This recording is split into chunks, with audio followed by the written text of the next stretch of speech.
রনা কেমন লাগছে আমাকে দেখতে?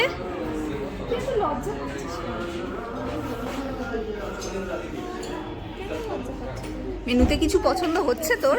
হয়েছে, মানে আজকে যেহেতু আমাকে ভেজ খেতে হবে তো আমি সবস কোফতা কালিয়া খাবো, as I love cottage cheese. আর দেখছি তার সঙ্গে কি নেওয়া যায়। আচ্ছা দেখ তুই মেনু কার্ডে সাবস কোপ্তা কালিয়ার বানানে কিউয়ের ব্যবহারের প্রাচুর্য দেখে আমি তো বেশ অবাক হলাম। যাই হোক, আজকে আমি প্রিয় বান্ধবী হিয়াদির জন্মদিনে প্রাপ্তি খাওয়ার কোটা পূরণ করতে চলে এলাম আউদের 1590 সোদপুর শাখায়। এখানেও সেই পুরনো দিনের ধাঁচে লখনৌ শৈলীতে চেয়ার টেবিল, বাটি চামচ, গ্লাস, দেয়ালের প্রতিটি কোণার কারুকার্য বেশ মুগ্ধ করছিল আমাদের। আর ওই যে কিউট করে যে বাচ্চাটা যে আমাকে দেখে লজ্জা পাচ্ছিল, সেটা হলো হিয়াদির একমাত্র পুত্র রৌনক। আর আজকে আমাদের সঙ্গী ছিল আমার বান্ধবী মিমি। মিমি আমাদের সবাইকার ওই লখনৌ স্টাইলের গ্লাসগুলোতে একে একে জল ভরে দিচ্ছিল, আর অপেক্ষা করছিলাম আমাদের অর্ডার করে নেওয়া খাওয়াগুলোর জন্য।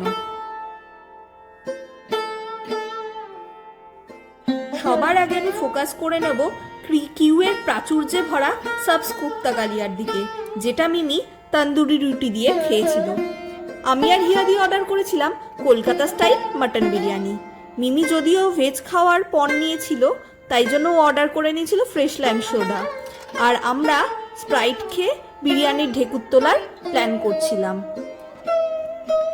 395 টাকা প্লাস জিএসটি দামের ছিল এই বিরিয়ানি দুটো।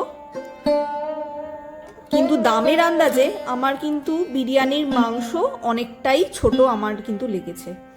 আর সাথে দিয়েছিল রায়তা আর চাটনি।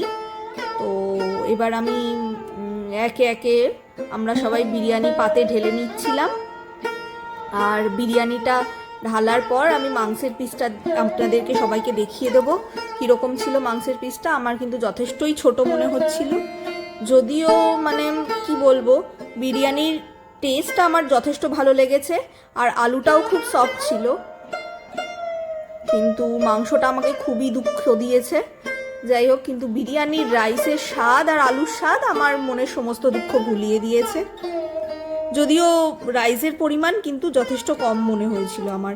বাড়িতে অর্ডার করলে আমি যে পরিমাণ কন্টেনারে পাই রাইস, তার থেকে দোকানে বসে কিন্তু খেয়ে আমি অনেকটাই রাইসের কোয়ান্টিটি কম পেয়েছিলাম।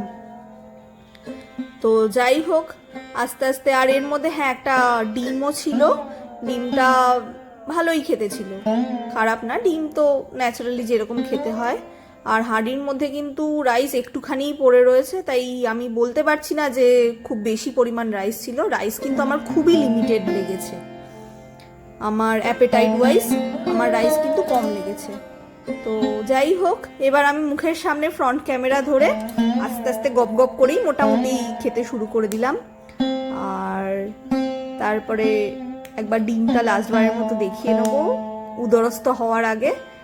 যাই হোক, বিরিয়ানির স্বাদটা ভালো ছিল, তো ডিমটা ভালোই লাগলো। এত সুন্দর একটা টেস্টি বিরিয়ানি খেয়ে আউটকে থ্যাঙ্কস জানাতে চাই আমি, এত সুন্দর স্বাদের একটা বিরিয়ানি আমাদেরকে পরিবেশন করার জন্য। আর হিয়াদিকেও একটা ধন্যবাদ জানালাম আমাদেরকে এই ট্রিটটা দেওয়ার জন্য। এই লাস্টবারের মতো উদরস্থ করার আগে ডিমটা আমি দেখিয়ে নিচ্ছি, ঠিক আছে? এরপর এটা আমার পেটের মধ্যে থাকবে। যাই হোক, মাংসটাকেও ধৈর্য ধরে লাস্ট অবধি খাবো বলে আমি রেখে দিয়েছিলাম পাতে। শেষের একটু মুখের স্বাদটা নিয়ে নেবো। তো গোলাপের পাপড়ি ভরা এই হাত ধোয়ার বাটির জলটা আমার বেশ অ্যাট্রাকটিভ লেগেছে, বেশ সুন্দর, বেশ একটা অন্যরকম একটা গোলাপ সিক্ত জলের একটা অন্য একটা ব্যাপার। তো যাই হোক,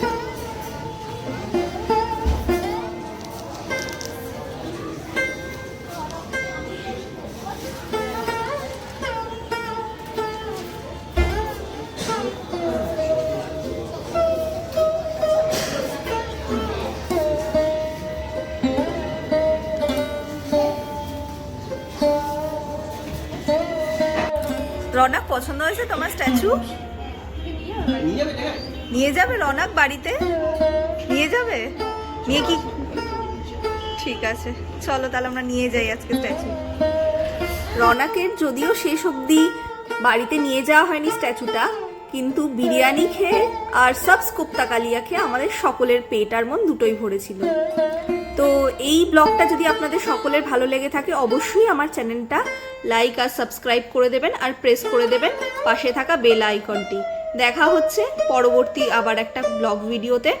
আমাদের সঙ্গে থাকবেন, পাশে থাকবেন। অতসী ইটস অ্যান্ড মোরের চ্যানেলের পক্ষ থেকে আপনাদেরকে সকলকে ধন্যবাদ।